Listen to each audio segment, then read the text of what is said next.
Welcome to my YouTube channel. Many students were asking के sir physics MCQs पे भी lecture बनाएं, तो फिजिक्स पे आज पहला लेक्चर शुरू करते हैं। आज के इस लेक्चर में हम 10 एमसीक्यूज को डिटेल में सॉल्व करेंगे।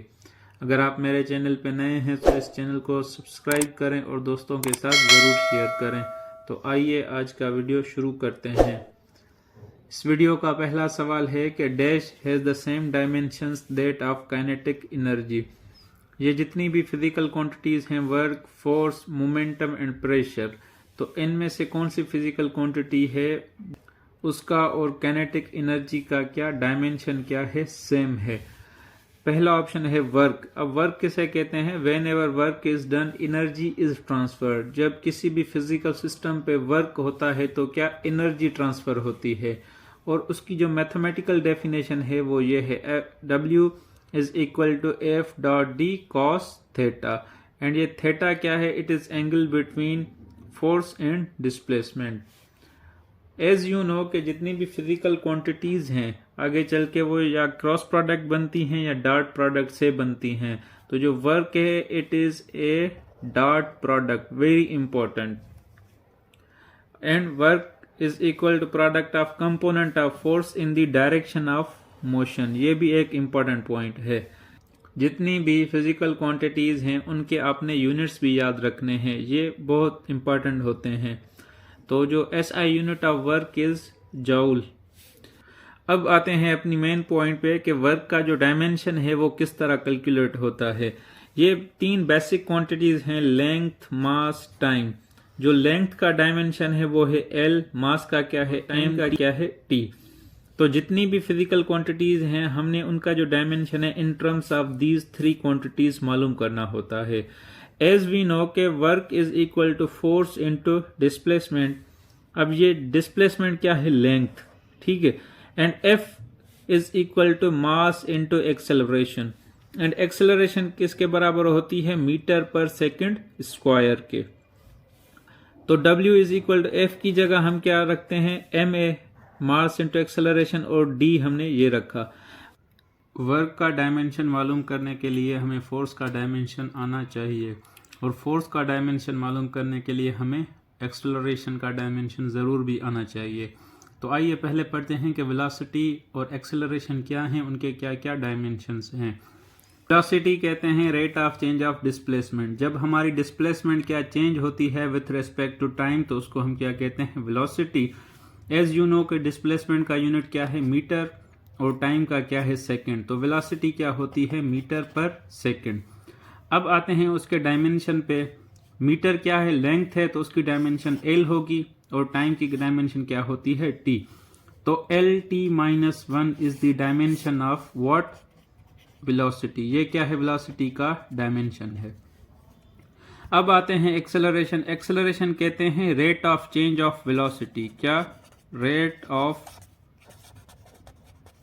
Change of velocity. जब आपकी क्या वेलोसिटी चेंज होती है विथ रेस्पेक्ट टू टाइम तो क्या एक्सेलरेशन क्वांटिटी बनती है। And there is uniform velocity, there is no change in velocity, तो एक्सेलरेशन क्या होती है? जीरो। मतलब जो एक्सेलरेशन बनती ही तब है when there is change in velocity. Acceleration क्या है? Velocity upon time. वेलोसिटी क्या है? Displacement upon time.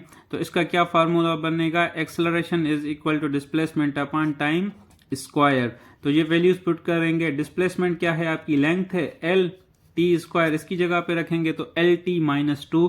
ये क्या हो जाएगा? एक्सेलरेशन का डायमेंशन मिल गया। वेलोसिटी का LT⁻⁻1 एंड एक्सेलरेशन का LT⁻⁻2। F dot D। F क्या है? M इंटू ए, मास इंटू एक्सेलरेशन। और एक्सेलरेशन मैंने आपको उसकी डेफिनेशन भी पढ़ाई और उसका डायमेंशन भी पढ़ाया। तो M क्या है? आपका मास। ये M मास की जगह डायमेंशन M रखेंगे, और एक्सेलरेशन का LT² या LT-2 रखेंगे, एंड L ये। तो एक L ये है, एक L D डिस्प्लेसमेंट की। तो जो वर्क का जो डायमेंशन है दैट इज ML² T-2 होगा। अब आते हैं दूसरी क्वांटिटी पे कि एनर्जी किसे कहते हैं? Capacity of a physical system to do work. Capacity या कैपेबिलिटी किसी भी फिजिकल सिस्टम की टू डू वर्क, उसे हम क्या कहते हैं? एनर्जी। अब ये एनर्जी दो तरह की होती है, वेरी इंपॉर्टेंट। एक होती है काइनेटिक एनर्जी, दूसरी क्या होती है? Potential energy.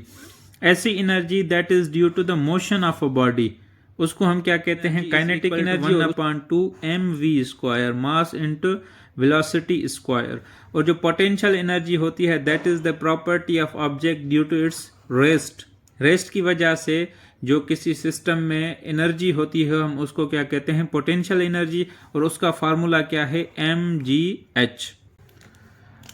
तो अब अगर एनर्जी का जो हम कैलकुलेट करें, लेट सपोज काइनेटिक एनर्जी का हम क्या करते हैं? डायमेंशन मालूम करना चाहते हैं। That is 1/2 m into v²। 1/2। अब ये m क्या है? उसका dimension m into LT-1 velocity का है, ये इस पे स्क्वायर होएगा m L² T-2। तो एनर्जी का जो डायमेंशन है that is energy mL² T-2। Question number 2 है what is the unit of luminous intensity.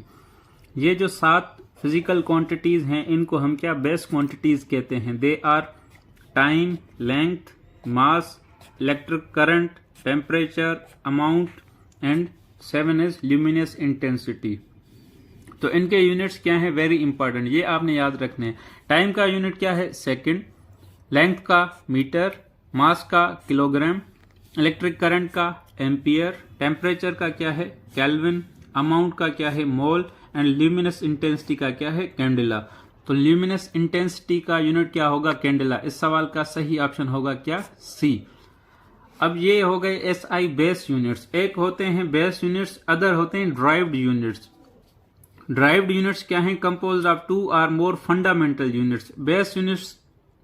Base units को हम क्या? फंडामेंटल यूनिट्स भी कहते हैं। तो ये 7 क्या हो गए? फंडामेंटल यूनिट्स हो गए। अब जैसे वेलोसिटी है, ये क्या है?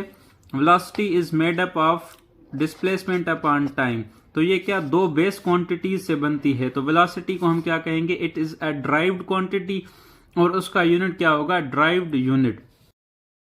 क्वेश्चन नंबर 3 है कि what is rate of change of displacement. अब देखें, एक तो क्या होता है? Rate of change of displacement हमने पढ़ा, दैट इज कॉल्ड वेलोसिटी। अब ये थोड़ा कंफ्यूजिंग क्वेश्चन है, आपने समझना है। Rate of change of displacement. अब ये स्टेटमेंट क्या बोल रही है? Rate of change of displacement is called velocity. अब इसको मजीद पढ़ते हैं, rate of change of velocity. तो rate of change of velocity क्या होगा? एक्सेलरेशन। इस सवाल का सही ऑप्शन क्या होगा? Acceleration. Don't be confused with velocity. Rate of change of displacement is called velocity and rate of change of velocity is called acceleration. Question number 4 है what is name given to the path followed by a projectile. एक projectile जो path follow करता है उसको हम क्या कहते हैं? उस पाथ का क्या नाम है?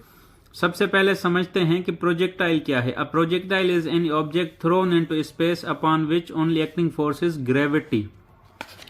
देखें, जब भी हम कोई लेट सपोज एक यहाँ पे कोई बंदा है, ठीक है, ये कोई बाल फेंकता है हवा में, तो ये इस तरह बाल क्या करेगा? पहले ऊपर जाएगा फिर आके जमीन पे गिरेगा। तो इसको हम बाल को जो इस तरह मूवमेंट होती है स्पेस में और उस पे क्या सिर्फ ओनली जो है ग्रेविटी असरअंदाज हो, तो हम उस बाल को क्या कहेंगे? That is a projectile. And projectile जो पाथ फॉलो करता है उसको हम क्या कहते हैं? ट्रेजेक्टरी। तो इस सवाल का सही ऑप्शन क्या होगा? सी, ट्रेजेक्टरी। प्रोजेक्टाइल मोशन में साइमल्टेनियसली 2 तरह के मोशंस होते हैं। एक होता है क्या? अलोंग एक्स एक्सिस, जो कि यूनिफॉर्म वेलोसिटी होती है और उसकी वजह से क्या? हॉरिजॉन्टल फॉरवर्ड मोशन में जाता है कोई भी प्रोजेक्टाइल। और दूसरा होता है अलोंग वाई एक्सिस और उसमें क्या? यूनिफॉर्म एक्सेलरेशन होती है।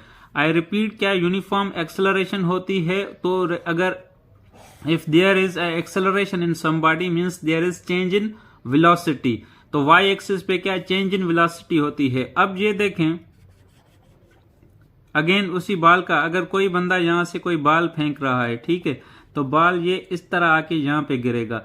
इस पॉइंट पे जो बाल की, ये देखें, ये एक्स एक्सिस पे है उसकी मोशन और this is Y axis motion. अब एक्स एक्सिस मोशन इस पॉइंट पे, इस पॉइंट पे, इस पॉइंट पे, इस पॉइंट पे ये क्या होगी, कांस्टेंट होगी। लेकिन ये जो वाई एक्सिस मोशन है ये इस पॉइंट पे डिफरेंट होगी, इस पॉइंट पे, इस पॉइंट पे, इस पॉइंट पे, इस पॉइंट, सारे पॉइंट्स पे क्या होगी, डिफरेंट होगी। जो एक्स एक्सिस पे मोशन है that is responsible for forward motion, मतलब उसकी वजह से बाल क्या जाता है, फॉरवर्ड, इस सिमत में जाता है। एंड जो अलॉन्ग वाई एक्सिस मोशन होती है that is responsible for vertical downward motion, बाल क्या करता है, नीचे गिरने की कोशिश करता है ड्यू टू ग्रेविटी।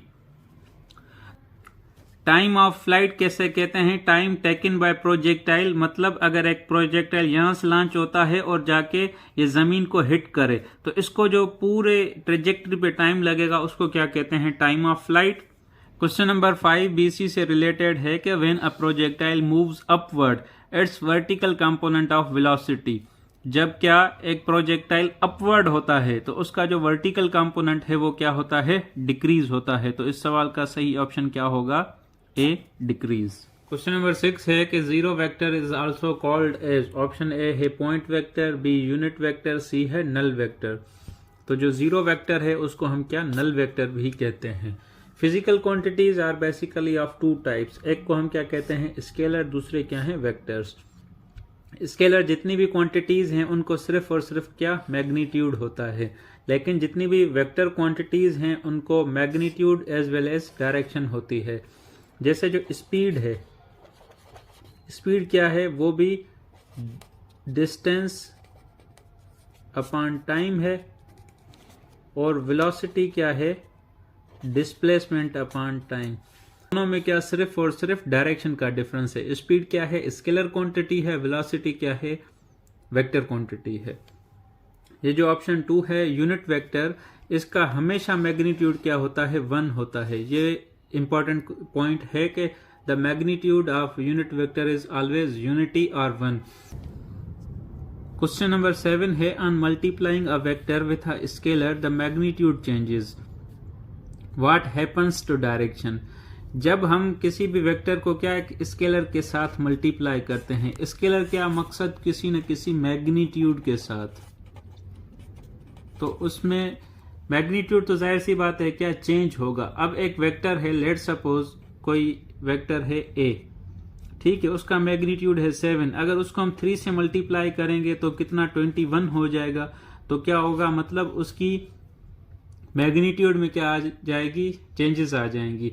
लेकिन what happens to its direction, उसकी डायरेक्शन में क्या फर्क पड़ेगा, remain same, changes direction both A and B, तो उसकी डायरेक्शन पे कोई फर्क नहीं पड़ेगा। इस सवाल का सही ऑप्शन क्या होगा, A remains same. Question number 8 है कि the unit vectors I J K are along X Y Z. अब ये क्या है, एक 3D डायरेक्शनल प्लेन है जिसमें क्या, ये एक्स एक्सिस है, ये Y axis and this is Z axis. I जो यूनिट वेक्टर है it represent X axis, very important.